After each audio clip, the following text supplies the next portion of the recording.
everyone. My name is Stephen Fox. Welcome to my channel. We have 4 big events coming at us in the near future, and it's going to affect my trading a lot. Number 1 amongst these is Nvidia's GPU Technology Conference, the GTC, and it's going to be a big deal. Jensen Huang is the CEO of Nvidia, and he is a wonderful presenter. And all the boys from all the different companies will be there to see what Nvidia has come up with their graphics processing units, their GPUs. It's a big deal. Nvidia has been doing well in spite of the market not having a good week. And I like the way that stock moves. I like the way it trades. I think people believe in it. I worry less about Nvidia than just about any other stock. Nvidia's GTC conference takes place from March 18th, that's a Monday, until the 21st. And it's being held at the San Jose Convention Center. The second major event is super microcomputer is being added to the S&P 500 prior to trading on Monday, March 18th.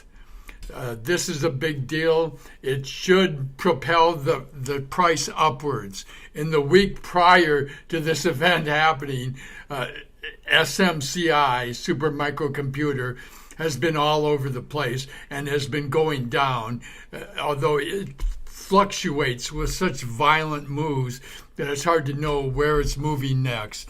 But it might be the case that people have already sold on the news prior to it happening. That's not supposed to happen that way, but sometimes it does.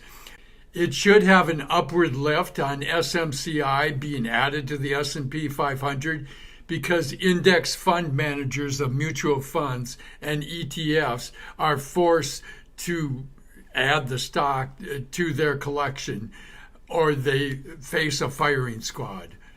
Just joking. So we have 2 major events that should help both Nvidia and SMCI move upwards, and they tend to move upwards and together, although SMCI moves up violently and down violently, and Nvidia is much more calm in its movements with a bias towards the upside, which is why I love that stock. The third major event is Jerome Powell announces what he's going to do with the interest rates on the 20th of March.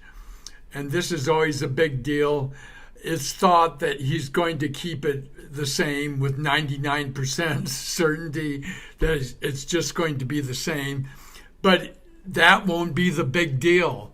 The big deal is always the interview afterwards as to what his predilection is towards future interest rates, and also the dot plot. They predict how likely they are to cut interest rates by the end of this year.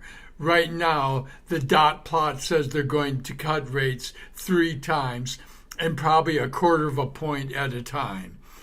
But it would be a big deal if they reduce the number of rate cuts to only 2. This simply because it looks like they're changing their minds and they might not continue lowering interest rates. And we got bad news on both the CPI, the Consumer Price Index, and on the PPI, the Producer Price Index. Now, the CPI is a reflection of the previous month's inflation for what you buy at the store and elsewhere. The PPI is the Producer Price Index, and that's more of a future prediction because the producers get the price increases first and then they pass them on to you. And so it was really bad that the CPI was slightly worse, but the PPI was dramatically worse. And so we got an indication that, yeah, it got a little worse last month, but don't worry about that. The big worry is the future, because the Producer Price Index jumped massively, and they're likely to continue to pass those on to the consumer. The fourth major event is that they're going to change how fast stocks are settled. Now, this doesn't sound like a big event to many people. If you're a day trader, it could be life-changing. And let me explain why. I have $2 million that I use to trade stocks with. I typically trade about $1 million at a time.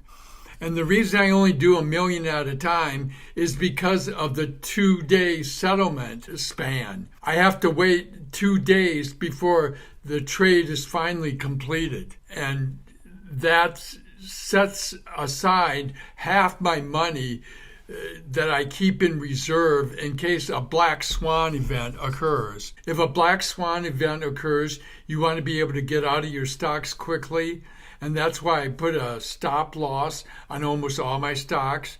That way, if a black swan event occurs, I'm automatically taken out of the stocks much faster than I could manually do that. The other thing is I want to keep $1 million in reserve because I want to be able to capitalize on a black swan event, unfortunately. That I would immediately short the market, let's say if an atomic bomb went off somewhere. I'm just giving the worst example I can possibly think of. But if something horrible like that happened, as bad as it sounds, the market would go down for sure, and I would use the $1 million to short the market generally for that short period of time to make gains from that. It's regrettable, but that's the world in which we live. So by changing the settlement to only taking 1 day instead of 2 days, it basically is going to increase my firepower by twice. I can trade 2 million instead of the $1 million and not have to keep $1 million in reserve in case something horrible happens. I've always kind of prepared for disaster. That's served me well in life. It might be related to my previous experiences in life, but it's served me well. And I think it's prudent thinking, and I think it's taking caution in this perilous world in which we live, which is full of opportunity too. And I'm very much jumping on the opportunities, especially in artificial intelligence, as you can tell from my previous videos. So we have lots of positive events coming at us in the coming week and in the near future. And I think that's been the story of my life, is that trading stocks has just become easier and easier. What I'm able to do nowadays, I couldn't have dreamt of when I was in my 30s and 40s. That's the way I roll. Thank you.